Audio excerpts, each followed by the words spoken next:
Hey guys, welcome to today's video. Today we are talking about WWDC 2022, everything that we got versus what we expected there to be, if there was new hardware, if there was new software, and stuff like that. So let's get started and enjoy. So let's first off start talking about what we expected there to be. So we expected there to be new hardware such as the new Apple VR headsets, as well as the MacBook Airs, and maybe a new MacBook Pro. We weren't sure about that, but we did get one with the M2 chip that we also expected. And there was also some new software that released there, which we also expected and which we did get. So now let's talk about what we actually got.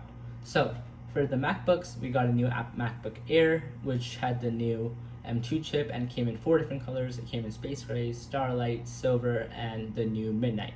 So the Midnight is basically like a darker tone, almost close to a black or like a darker blue of the Space Gray variant. And I feel like that's gonna be the most popular one, so if you're gonna hope to get that one, you may have to order that really soon as they let you, and that's gonna be really cool. So for the MacBook Pro with the M2 chip, the surprising thing is that it has the same design as the old MacBook Pros, and the only difference about it is that it has a new chip inside.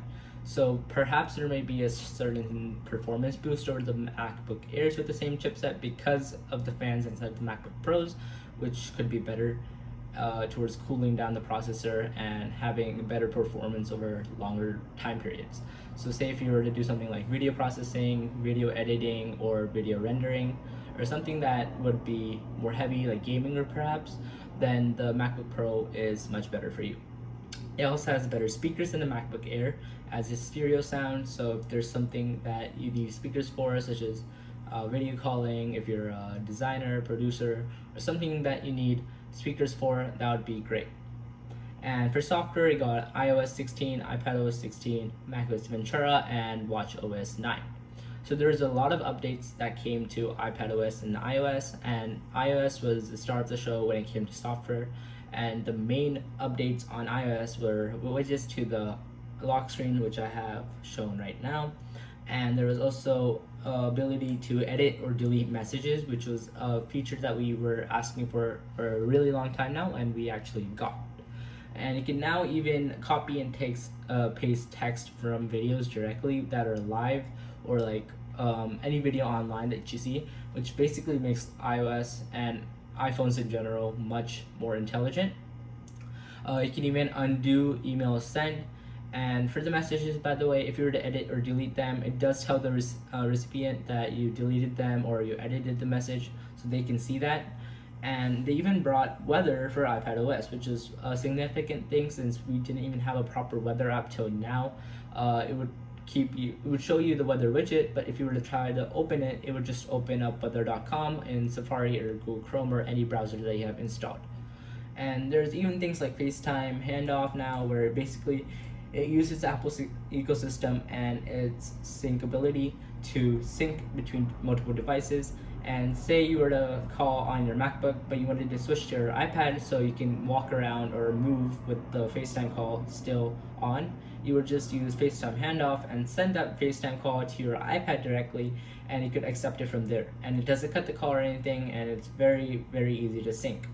So there were some other new features to FaceTime, such as desk view, where it uses the ultra-wide camera from your iPhone that you can attach to your MacBook or other devices, and basically it shows you your desk or anything that's like a 90-degree angle from your iPhone's camera, and it uses that along with image processing and a lot of processing, honestly, to show you this top-down view from your face of what's in front of you and what's your desk like and everything. And it's really cool, especially when you actually see it in the event and how they demonstrated it, because you can actually see your desk completely, and it even has like a really big square function there where you can move around, and it actually has a lot of workroom there. So it's not like a small angle where like it's bent to a 40-50 degree angle. It's like a whole 90-degree top-down view from your camera. And we did expect tvOS, which they didn't talk about much, but we did get. And they made Apple iPhones way more intelligent, like I said before, and so they have smart dictation now, so you can actually speak punctuation and emojis, which is surprising. I'm not sure how that's going to work. Like, are you gonna say something like heart emoji and it'll automatically replace it there. And there's even things like paying via iPhone to iPhone. So now, say if you have a small business, like if you own a food truck or something like that, you can take two iPhones, perhaps you and your customer, and you could just tap them together and pay using that. They also included a feature where they called it Apple Pay Later. So it takes zero interest and zero fees, and basically Apple pays for the thing that you're purchasing at that moment. And over a long period of time, they slowly take out that money from your account piece by piece, which is really cool because there's no fees, no interest involved in that at all.